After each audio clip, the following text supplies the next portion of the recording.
حضرت موسیٰ علیہ السلام ایک مرتبہ اللہ سے ملاقات کے لیے جا رہے تھے۔ راستے میں ایک شخص ریت پر لیٹا ہوا تھا۔ حضرت موسیٰ علیہ السلام کو دیکھ کر اس نے پوچھا کہ اے موسیٰ، آپ کہاں جا رہے ہیں؟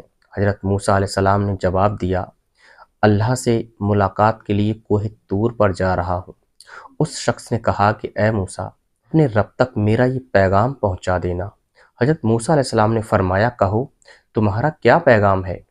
اس شخص نے کہا کہ میرے بدن پر تو صاف ستھرے کپڑے بھی نہیں ہیں، میں نہایت غریب آدمی ہوں اور اپنے جسم کو ڈھانپنے کے لیے میں ریت کا استعمال کرتا ہوں۔ اللہ سے کہنا کہ میرے رزق کو بڑھا دے اور میرے حالات ٹھیک کر دے۔ حضرت موسیٰ علیہ السلام نے فرمایا، ٹھیک ہے، میں اللہ تبارک و تعالیٰ تک تمہارا یہ پیغام پہنچا دوں گا۔ جب حضرت موسیٰ علیہ السلام تھوڑی آگے بڑھے تو ایک شخص جو ایک دکان چلایا کرتا تھا آپ سے مخاطب ہوا اور فرمایا کہ اے موسیٰ، آپ کہاں جا رہے ہیں؟ حضرت موسیٰ علیہ السلام نے فرمایا کہ میں کوہ طور پر اللہ سے ملاقات کے لیے جا رہا ہوں۔ اس شخص نے کہا کہ آپ اللہ تک میرا یہ پیغام پہنچا دینا کہ میرے پاس رزق بہت ہو گیا ہے، میرے پاس اتنا رزق ہے کہ میں اسے سنبھال نہیں پاتا، میں اسے دیکھ نہیں پاتا، دن دونی رات چوگنی میرا رزق بڑھتا ہی جا رہا ہے۔ آپ اللہ تک میرا یہ پیغام پہنچا دینا کہ اللہ تبارک و تعالیٰ میرے رزق کو کچھ کم کر دے۔ حضرت موسیٰ علیہ السلام نے فرمایا، ٹھیک ہے، میں تمہارا یہ پیغام اللہ تک پہنچا دوں گا۔ جب حضرت موسیٰ علیہ السلام کوہ طور پر اللہ سے ملاقات کے لیے پہنچے تو حضرت موسیٰ علیہ السلام نے اللہ سے فرمایا کہ اے اللہ عز و جل، مجھے راستے میں دو شخص ملے تھے اور انہوں نے مجھ سے تجھ تک اپنا پیغام پہنچانے کے لیے کہا ہے۔ حضرت موسیٰ علیہ السلام نے فرمایا کہ ایک شخص ریت پر لیٹا ہوا تھا اور بہت غریب معلوم ہوتا تھا، نہ اس کے پاس پہننے کے لیے کپڑے تھے، نہ کھانے کے لیے کھانا تھا، اس نے اپنے جسم کو ریت سے ڈھانپ رکھا تھا۔ تو وہ یہ کہہ رہا تھا کہ اللہ تک میرا یہ پیغام پہنچا دینا کہ اللہ تبارک و تعالیٰ میرا رزق بڑھا دے، میرے حالات ٹھیک ہو جائیں، میری غریبی دور ہو جائے۔ اللہ تبارک و تعالیٰ نے کہا کہ اے موسیٰ، جاؤ اور میرے اس بندے سے کہہ دینا کہ وہ میرا شکر ادا کرنے لگے تو اس کا رزق بڑھ جائے گا۔ حضرت موسیٰ علیہ السلام نے فرمایا، اور ایک شخص مجھے راستے میں ملا تھا جس نے مجھ سے کہا کہ اللہ سے کہنا کہ میرا رزق کم ہو جائے۔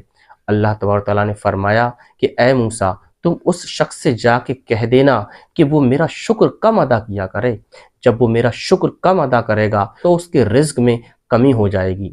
جب حضرت موسیٰ علیہ السلام اللہ کی ملاقات کے بعد کوہ طور سے واپس لوٹے تو سب سے پہلے وہ اس دکاندار کے پاس گئے جس نے اپنے رزق کو کم کرنے کے لیے کہا تھا۔ حضرت موسیٰ علیہ السلام نے اس شخص سے کہا کہ میں نے اللہ تک تمہارا پیغام پہنچا دیا اور اللہ نے یہ فرمایا ہے کہ تم میرا شکر کم ادا کیا کرو تو تمہارے رزق میں کمی آ جائے گی۔ وہ بندہ کہنے لگا کہ حضرت موسیٰ علیہ السلام، میں اللہ کا شکر کیسے کم کروں جس نے مجھے اتنی فراوانی، اتنا رزق، اتنی نعمتیں دے رکھی ہیں؟ میں تو یہ سوچتا ہوں کہ میں اللہ کا شکر بہت کم ادا کرتا ہوں۔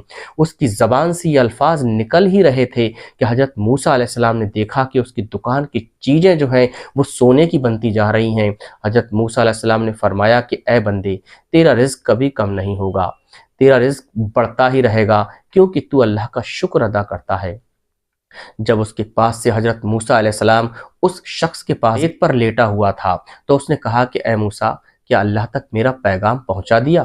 حضرت موسیٰ علیہ السلام نے اس ریتے پر لیٹے ہوئے شخص سے فرمایا کہ تم اللہ کا شکر ادا کیا کرو تو اللہ تبارک و تعالیٰ تمہارا رزق بڑھا دے گا۔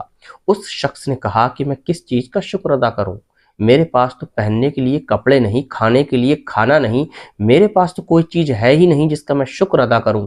حضرت موسیٰ علیہ السلام نے دیکھا کہ ایک تیز ہوا کا جھونکا آیا، جس ریت سے وہ اپنے بدن کو چھپائے ہوئے تھا وہ ریت بھی ہوا اڑا لے گئی۔